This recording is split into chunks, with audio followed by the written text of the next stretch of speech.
Hey everybody, it's Jason Blah here. Now that my obligatory informative videos are done for the day, it's time to talk about current events in the online fitness community. But today it's going to end up being informative a bit because Sean Nalewanyj, did I get that right?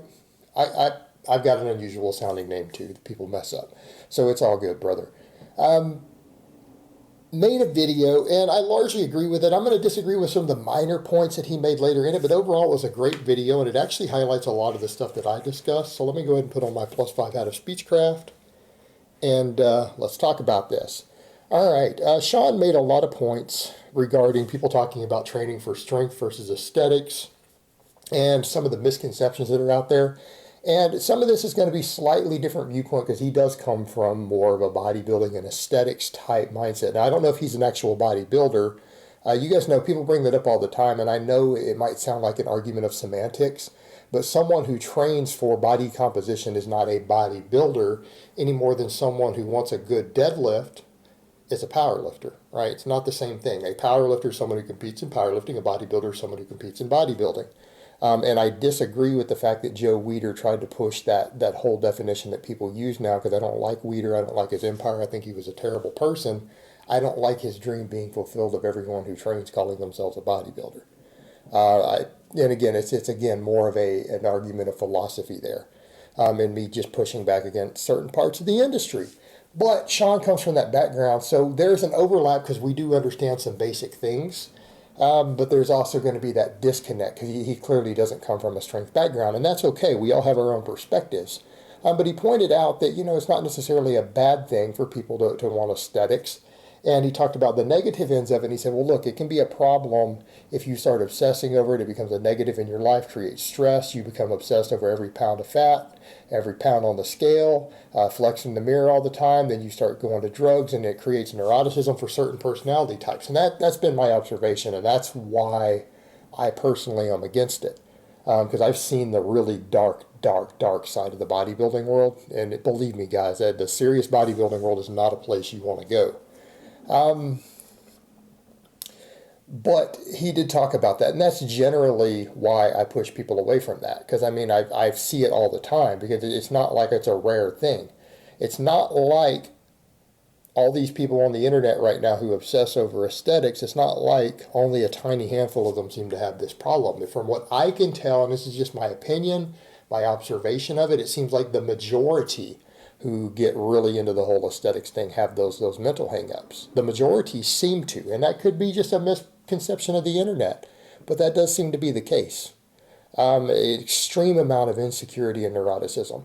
But I digress. Back to the points he made. You have to be realistic here. When you're talking about aesthetics, what you guys mean are muscle mass, body composition, proportion, shape. All right, so you come over to the training end, and this is the distinction that gets really messed up for people. People have this idea that you can separate strength and hypertrophy. You can't. There's like a 90% overlap. Meaning, I'm not talking about comparing person A to person B. I'm talking about you as an individual, me as an individual. We're talking about me, whether we're talking about Sean, whether we're talking about Thor, Bjorn Half-Thor, however we pronounce his name. Hafthor Bjornsson. All right, it doesn't matter who you're talking about. We're talking about you. You cannot personally separate your muscle size and your strength, right? You can't separate them. In other words, you can train to get better neuromuscular efficiency, right? And you might be able to take a given amount of muscle on a lift and increase the force you produce 10%. Over its size, right? About a 10% more efficient force production. That's about all you can do. Every single other drop of strength that you gain beyond that 10% increase has to come from the hypertrophy. And by that same token, hypertrophy comes from progressive overload. You can't separate the two. And all serious strength athletes, I'm not talking about really small guys with amazing leverages and they pull some stuff off. I'm talking about people who are really saying, I want to get as strong as possible. You have to get bigger with it because mass moves mass. Yes, technique matters. Yes, neuromuscular efficiency matters. But you're not going to bench more if your pecs don't get bigger and your triceps. You're not going to squat more if your back and your quads and your hamstrings and your glutes don't get bigger. That is just a simple reality. You can't do it. So training volumes and training loads, not just weight on the bar, do matter for gaining strength. And by that same token, we come back over to the hypertrophy. And if you're not getting stronger, you're not going to be able to increase workload, and you're not going to get bigger. There is a continuum here, and they are unseparatable. Right, guys, I train for powerlifting. That's my goal. I do a lot of singles. I do a lot of speed work. You guys see me doing sets of 10? Yeah. I mean, realistically speaking, just this last week, what did you guys see me doing for certain things? Sets of 10 on the incline bench, or sets of 8 on the incline bench press after my heavy benching, right? Curls for sets of 10, JM presses for my triceps for sets of 10, side laterals for my delts and traps for sets of 10 as a power lifter. You guys understand? There's not a big degree of separation between these things, because if someone who's not into powerlifting, they might see that and be like, that's not what powerlifters do. That's not what strength. Yeah, it is. It is. Yes, a lot of powerlifters do high reps on side laterals and triceps and incline bench and glute ham raises and hamstring work and everything else. That's normal. That's part of strength training, because there's a size and strength continuum. Now, when we talk about the fact that, well, there are people who separate size and strength, that's due to their frame. In other words, when you see people who perform these insane feats of strength on a lift relative to their body weight, do you know that for any given person, that can only be done at a specific height? People say, what? In other words, when you see that guy, who you look at, they go, oh my God, that guy at 150 pounds just did a 520 squat, right? You do understand that's a really short person pulling that off, right? A taller person physically can't do it because they have longer levers. They move the weight a further distance, and they have longer moment arms. Therefore, it's actually more work. In other words, the shorter a lever is, or the shorter distance you move a weight, the less force you have to produce to move that weight. If you're producing less force, you are not as strong. All right, that should be your dead giveaway. Strength is the production of force. The weight lifted is how we measure it, but that's based upon weight class, because weight classes are height classes in disguise. Right? It controls the levers and height and lengths of arms and legs and things. So that's actually one of the big reasons. That is actually the number one reason for drug-free people why you see sometimes discrepancies of size and strength, or that maybe a person who is a little more jacked looking has worked some other smaller muscles more than the other person, and therefore they look bigger, right? Because you don't necessarily need big biceps to bench press a lot. Bicep can help you get a little bit out of the bottom. Actually, having bigger biceps might give you 10 pounds on a max bench, but it's not going to give you 50 pounds. Not like adding to your triceps will. A little bit of side delt back here, some rear delt. Might give you a little more stability on the bench. It's not going to add huge pounds. So a guy who's trained all those more might have a similar bench to a similar size and look a little bigger. But it's not the size difference, because those are small muscles. They don't matter much to your overall size. It is the big muscles that determine what you lift. So that's the difference we see, right? That's the difference we see. The rest of it is explained by drugs. And that was kind of the point of, he said, well, the non-functional bodybuilder is kind of a myth. In the drug-free world, that's a myth.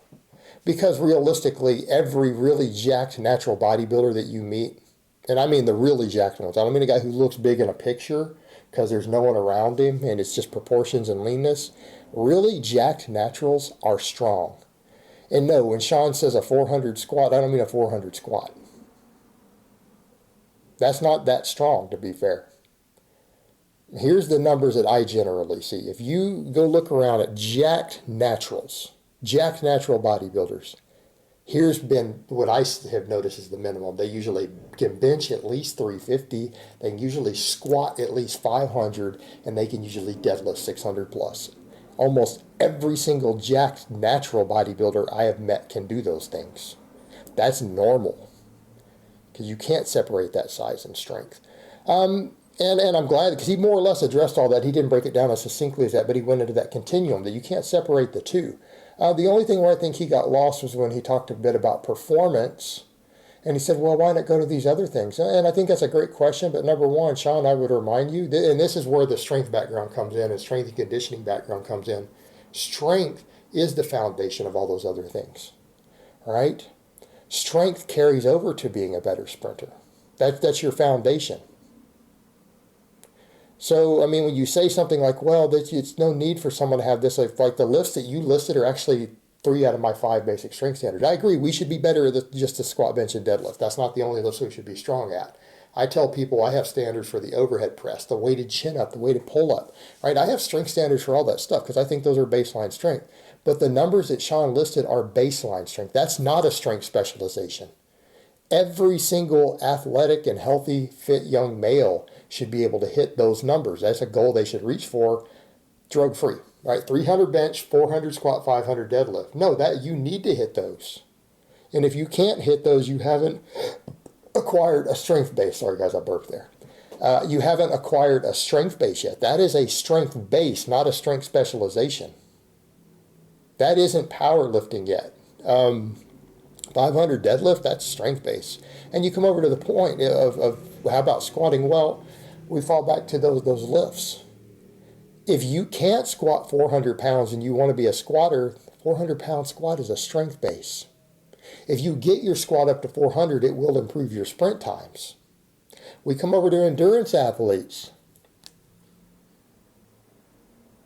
Strength builds work capacity. Endurance athletes have found that getting really, really strong on the squat does improve their Tour de France times and their super marathon times. That's been noted. That's actually been noted by the best coaches in the world. So those things matter. And then he kind of brought over to a more niche thing. I mean, you talk about powerlifting being a niche. Why not the clean and jerk? Well, because the clean and jerk is not just a function of strength anymore. The Olympic lifts, weightlifting, are the most technical lifts ever invented. They require you to be not just strong, but they require a devotion to specializing in that lift to get good at it. In other words, you could take a power lifter who is just as strong as this Olympic lifter over here, but he clean and jerks 150 pounds less.